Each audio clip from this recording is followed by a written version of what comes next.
Pooh, and the picnic that wasn't. It was a sunny day in the 100-acre wood.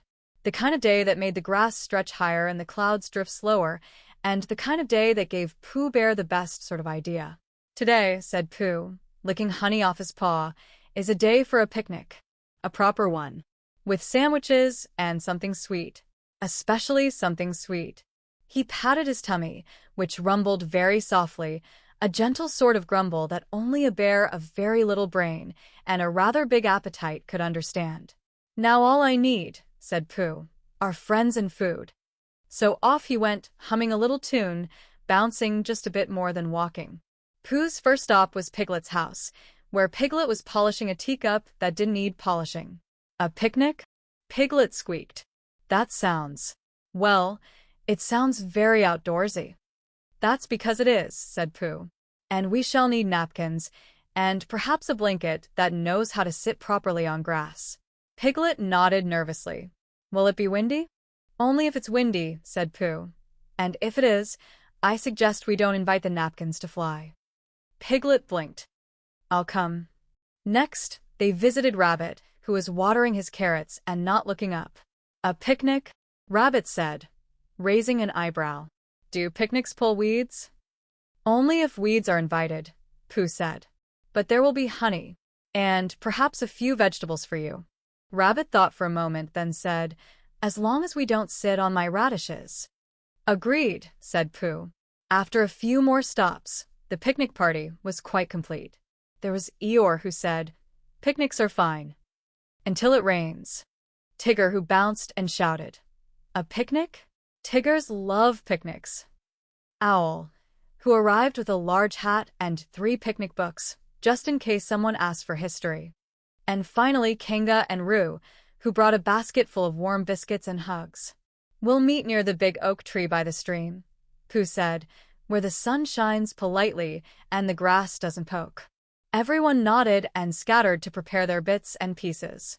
But then, as the friends made their way toward the picnic spot, something most unexpected happened.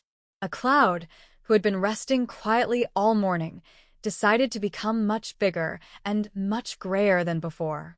Then another cloud joined it. Then another. Soon, the blue sky became a blanket of gray, not the warm, cozy kind, but the cold, drippy kind. "Oh, bother," Pooh muttered as the first drop landed on his ear. Piglet looked up, concerned. "Maybe it's just a little bit of weather?" Eeyore sighed. "Rain always finds picnics. That's just how rain is." The drops came faster.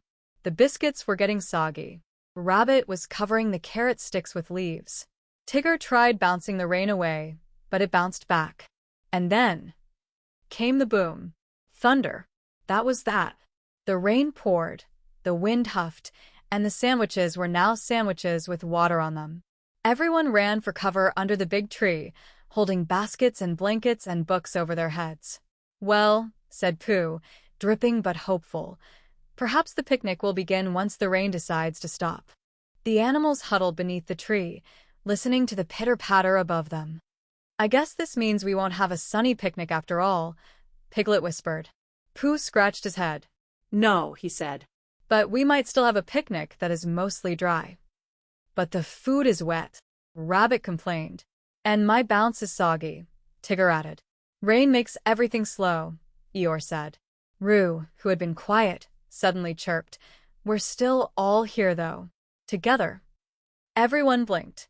"That's right," said Kanga gently. "Picnics aren't only about the sun. Or the sandwiches.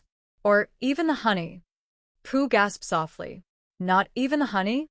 "Well," Kanga smiled, "maybe just a little something of honey. But the best part is being together." Pooh looked around at his friends, damp, shivering, and slightly muddy, and then he smiled. "This," he said, "might be the best picnic I've ever had, because it has every one of you in it, and I have honey, which helps." So they spread the blanket right there under the big tree. Tigger made a bounce-free space for Eeyore. Owl told a story about raindrops and clouds from a very long time ago. Rabbit shared carrot sticks, and Piglet passed around dry leaves to use as napkins. Pooh opened his honey jar, and it was as golden and perfect as ever. They all nibbled and munched and shared what they had. The rain kept falling outside the tree, but inside their picnic circle, it felt warm and bright as any sun. As the afternoon rolled into evening, the rain faded to a drizzle and the clouds tiptoed away. The sky turned soft again. The trees shook off the water. A rainbow blinked across the sky, like a yawn of colors. The animals looked up. "Oh, look," Piglet whispered. "Even the sky is smiling," said Pooh. "It must have liked our picnic, too." They packed up what was left, which wasn't much, just empty baskets, full tummies, and lots of happy sighs. Pooh looked at the sky one more time and whispered, "Thank you for the rain. It brought us closer." And with that, he waddled home, humming his hum, thinking of honey, friends, and how sometimes a picnic that doesn't go as planned is the best picnic of all. Moral 1. Good days aren't made by sunshine, they're made by friends.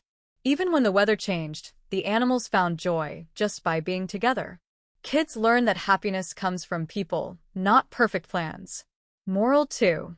Flexibility turns disappointment into delight. Things didn't go the way Pooh hoped, but he stayed positive and found magic in the moment. A great reminder to make the best of what you have.